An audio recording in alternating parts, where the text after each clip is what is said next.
जय श्री राम।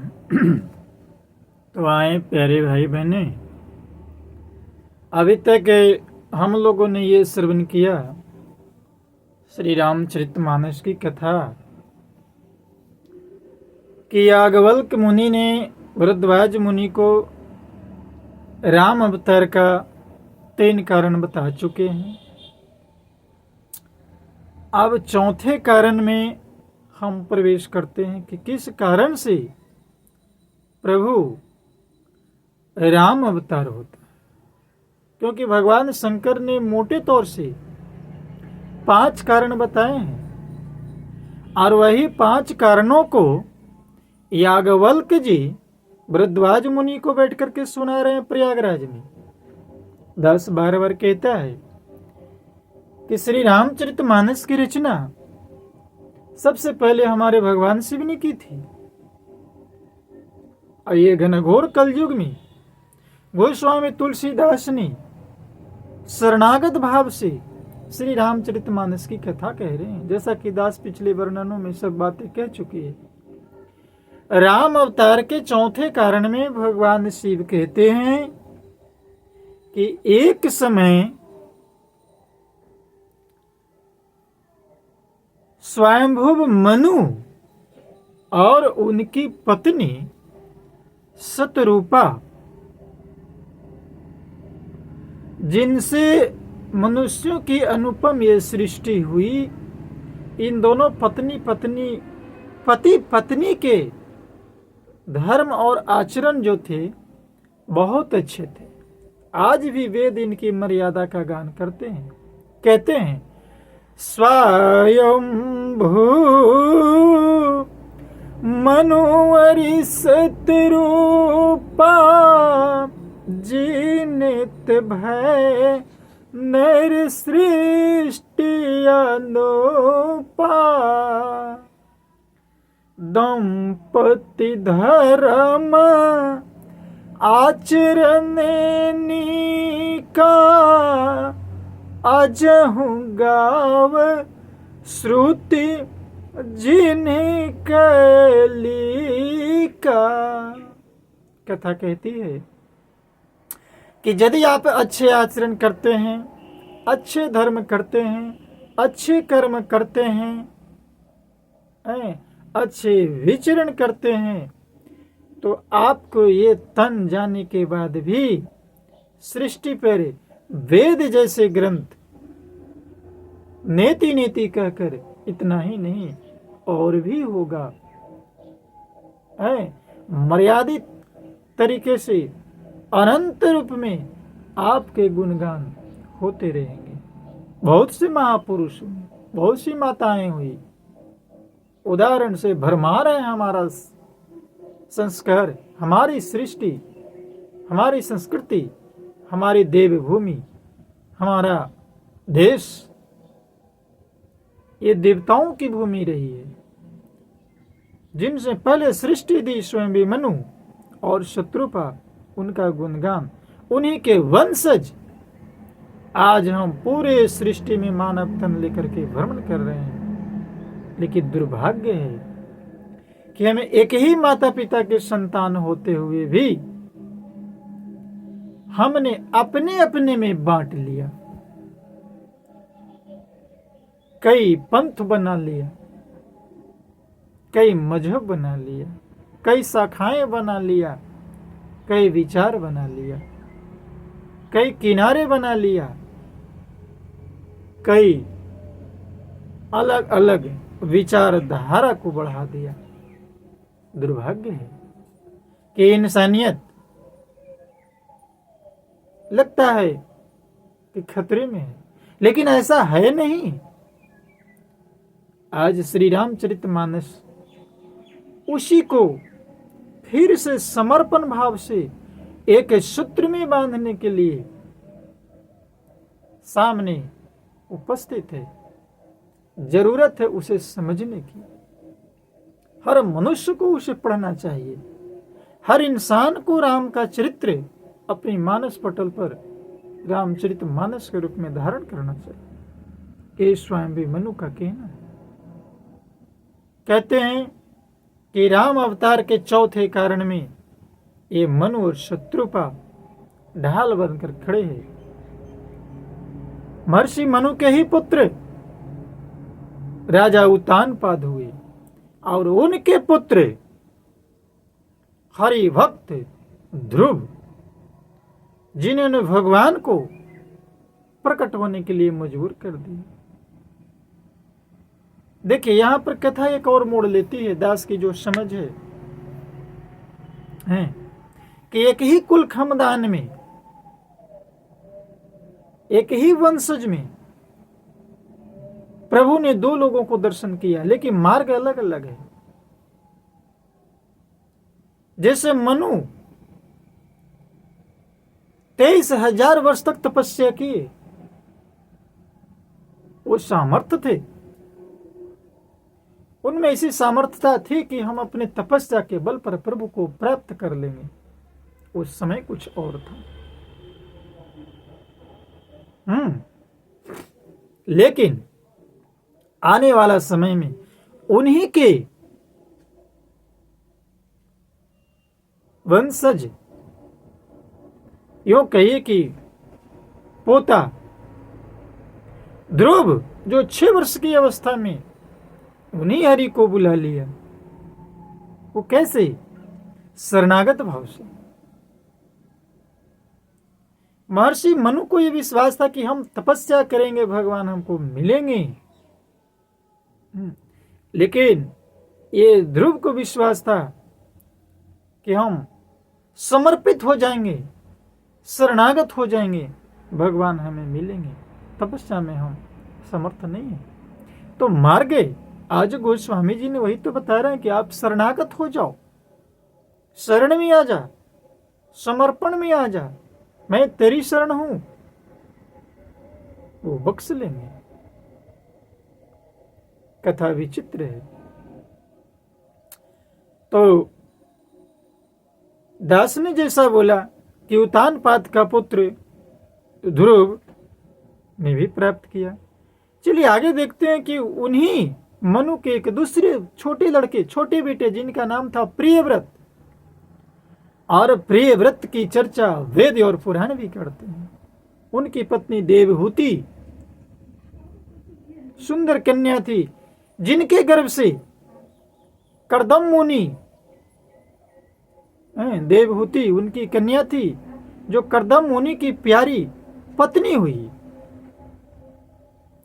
यानी दास ये कहना चाहता है कि छोटा बेटा मनु के प्रियव्रत था।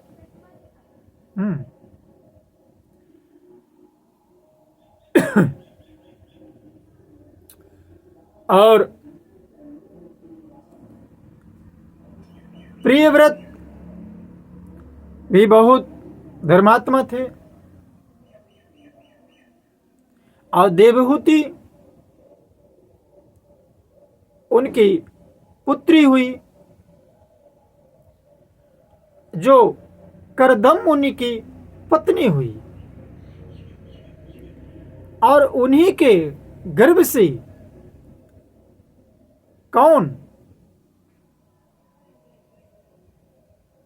सांख्य शास्त्र के प्रणेता, सांख्य शास्त्र के विचारधारक कपिल देव का जन्म होता है।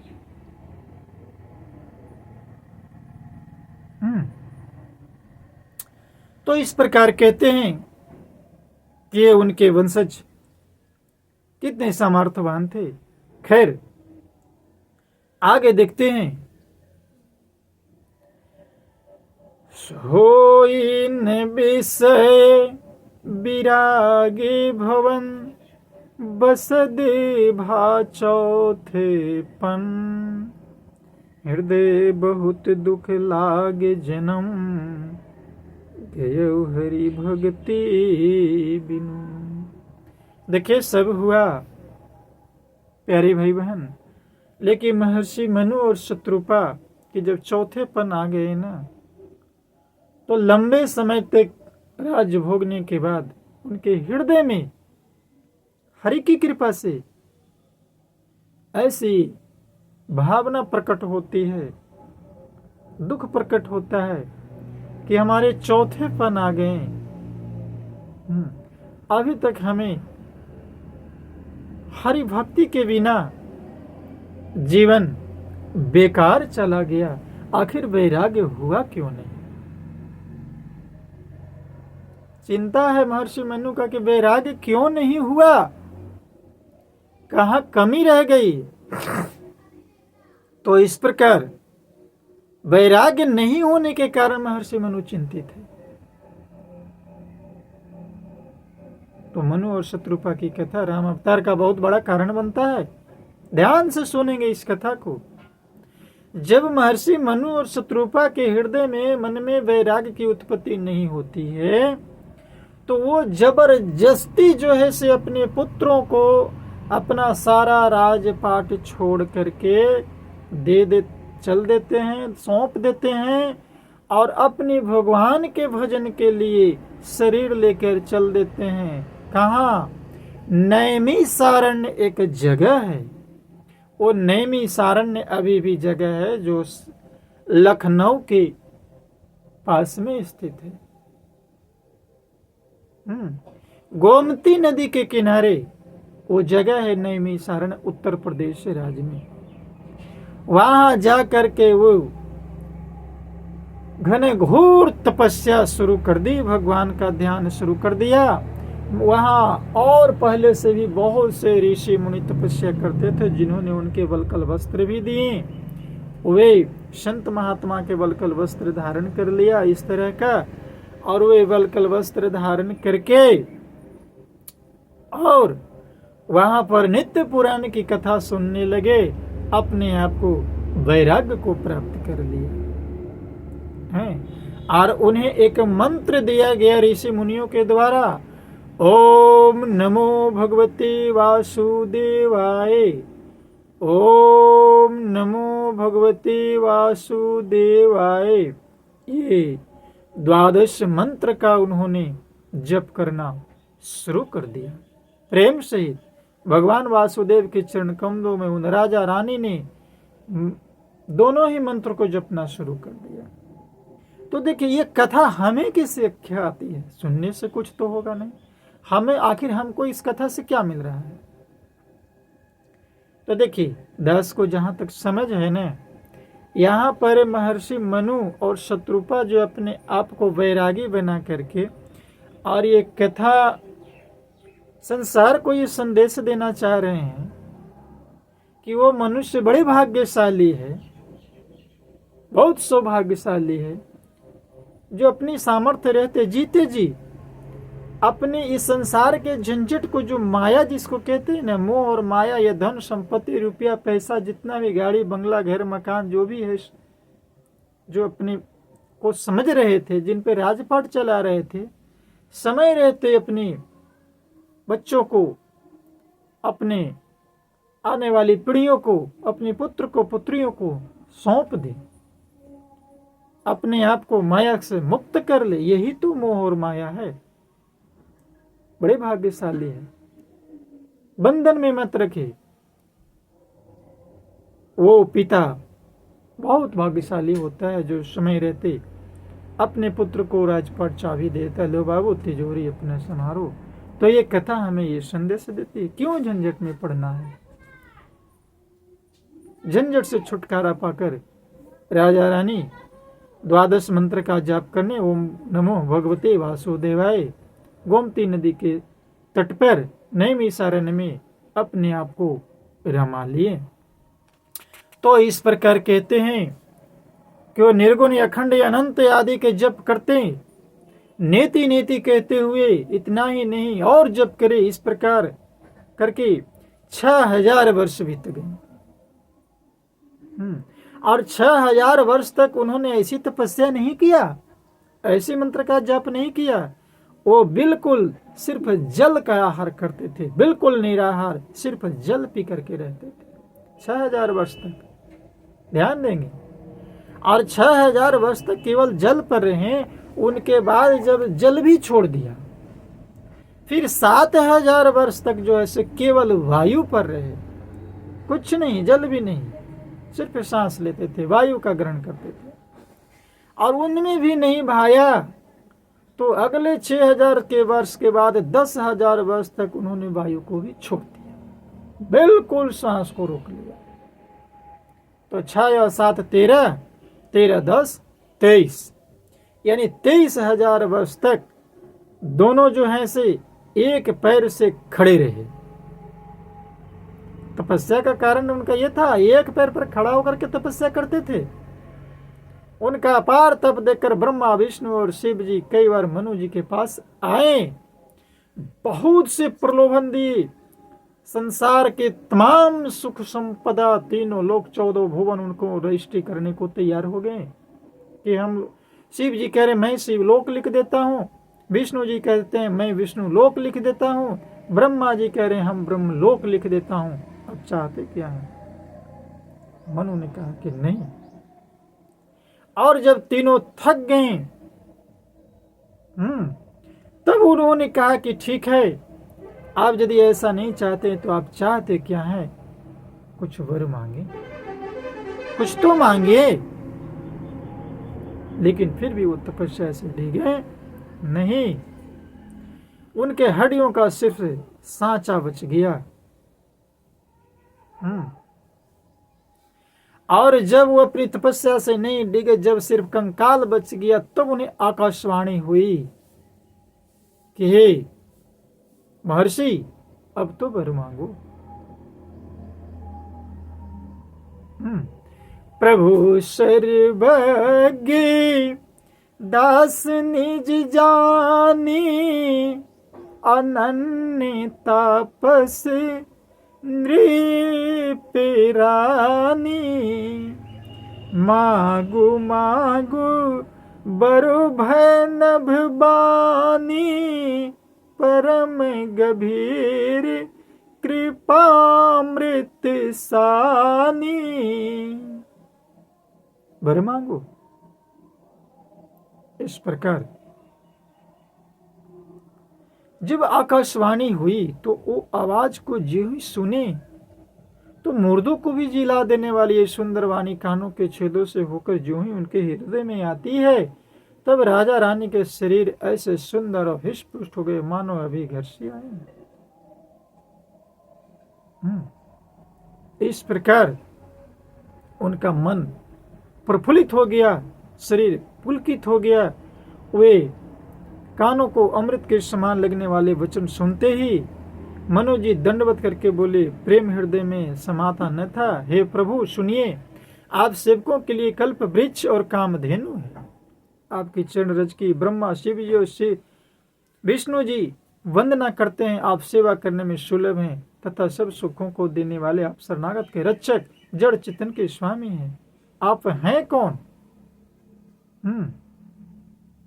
जो भी हो, जो काकभूषुंडी जी आपको गुण गाते हैं, सगुण और निर्गुण कहकर वेद जिनकी प्रशंसा करते हैं, हे शरणागत के दुख मिटाने वाले प्रभु, ऐसा कृपया करिए कि आप जो बोल रहे हैं, आकाशवाणी हो रही, आप कौन हैं? मैं इन भौतिकवादी आंखों से आपको देखना चाहता हूं।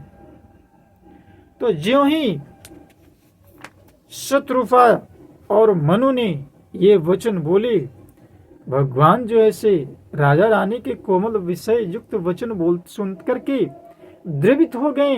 बलकल वस्त कृपा निधान संपूर्ण विश्व के निवास स्थान समसमर्थ प्रकट हो गए। नील सरोरो नीले मणि, नील नीरधर श्याम, लाजहि तन शोभा निरखी, कोटि कोटि सतनाम। और जब वो प्रकट हो गए तो उनको देखते वर्णन तो असंभव है। श्रीमान, क्या रूप, नीले शरीर, चंद्रमा की भांति मुख ललाट, वो हाथ में गदा चक्र धारण किए हुए ओ भगवान विष्णु प्रकट हो गए। तड़िते बिनिंद के पीठे, पट उदर देखती वरतीनी, नाभि मनोहर लेति जनु, जमुन भवर छवि छीनी। इस प्रकार उन्होंने देखा कि पूर्ण रूप से आदि शक्ति श्री जानकी जी जिनकी बामांग में सुशोभित है वो नजर आ रहे हैं। श्री रामचंद्र जी हैं। वर्णन कितना किया जाए, लक्ष्मी, पार्वती और ब्राह्मणी उत्पन्न तीनों उन्हीं की शक्तियां हैं। इस प्रकार वो जो प्रकट हो गए, दोनों ने बहुत बातचीत होती है, वर्णन कितना किया जाए श्रीमान। अंत में प्रभु बोले कृपा निधान पुनीयति प्रसन्न मोहि जानी मागहु बर जोई भाव मन महादानी अनुमानी। कहे सामर्थ्य कृपा निधान भगवान बोले, मुझे अत्यंत प्रसन्न जानकर, बड़ा भारी दानी मानकर जो मांगना हो महर्षि मनु जी आप मांग सकते हैं, आपको देने के लिए मैं खड़ा हूं। कथा कहती है ना कि जब हम अपने कर्म में समर्थ हो जाते हैं ना, भगवान तो देना चाहते हैं, ले लो। लेकिन मानस कहती है, शिव जी कहते हैं, याज्ञवल्क्य मुनि कह रहे हैं कि महर्षि मनु देखते रह गए, क्या मांगे समझ में नहीं आ रही है। लेकिन जब लाख प्रभु सकुच बिहाई मांगो नृप मोही मोरे नहीं आदेक छुतो ही। संकोच छोड़कर मुझसे वर मांगो, तुम्हें न दे सकूं ऐसा मेरे पास कुछ भी नहीं है।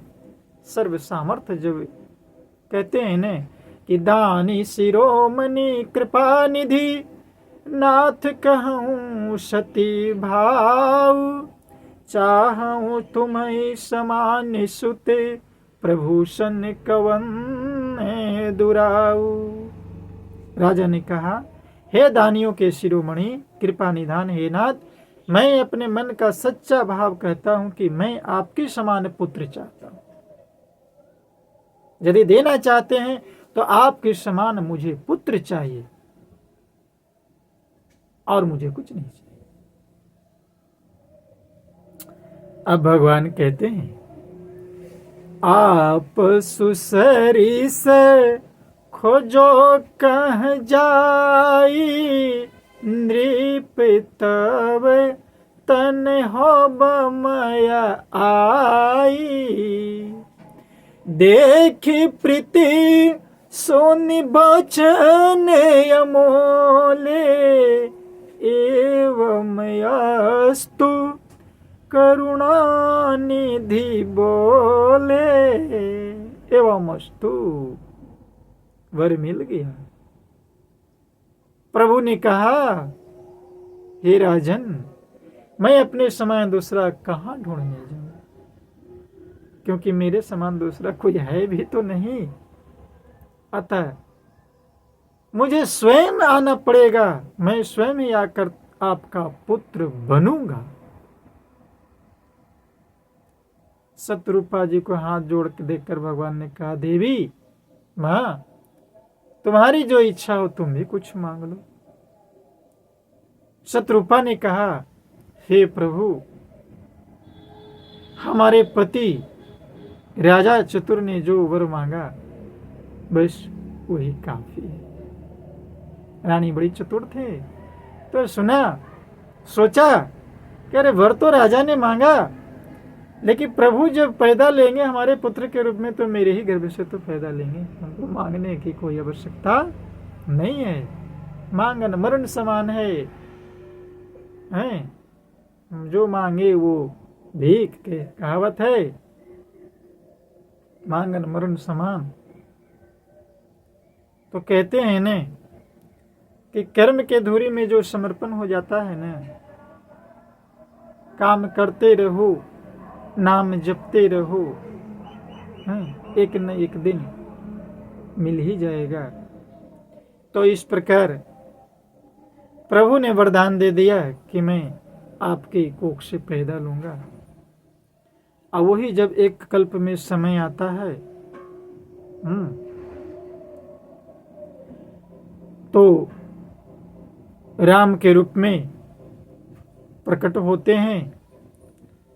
लेकिन उसके पहले देखिए ने राजा ने भगवान से एक और विनती की, कहा मनी कि जब आप मेरे पुत्र के रूप में पैदा होंगे ना, तो हे प्रभु एक विनती और मेरी सुनिए। मनी बिनु फनी जिमी जल बिनु मीना। कैसे?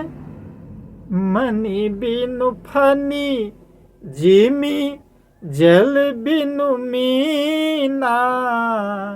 मम जीवन तिमी तुम्हि अधीना।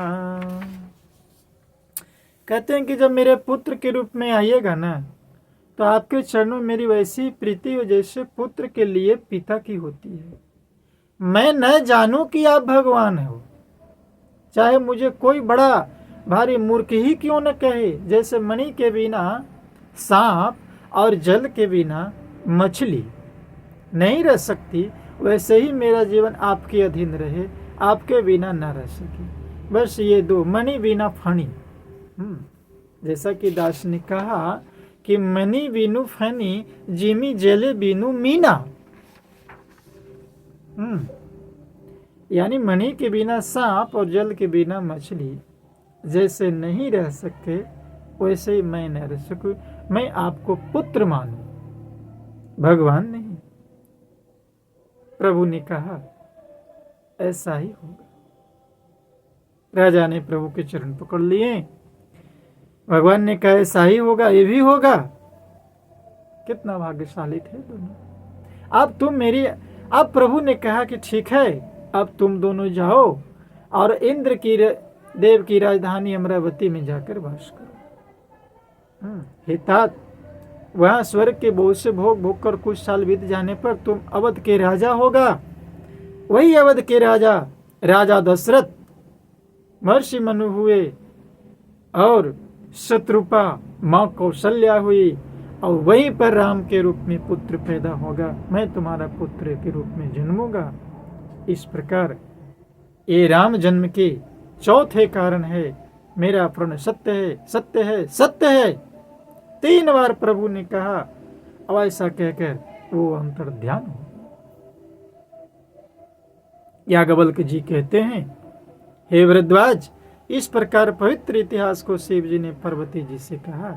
ये राम अवतार का चौथा कारण। मनु और शत्रुपा राजा दशरथ और कौशल्या बने, और राम उनके कोख से पैदा लिए। जो प्रभु ने वचन दिया कि ये सत्य है, सत्य है, सत्य है। तो इस प्रकार दास राम अवतार का चौथा कारण आपको टूटी फूटी भाषा में, अनपढ़ गंवार, कुछ नहीं है यार, सुनाया, वर्णन किया। आशा करता है आप सुनेंगे, दास को हौसला बढ़ाएंगे। ये राम अवतार की कथा है, दास की कथा नहीं। इन्हीं वाणी के साथ बस विशेष कुछ न कहते हुए अपनी वाणी को विराम देते प्रेम से कहना, जय श्री राम।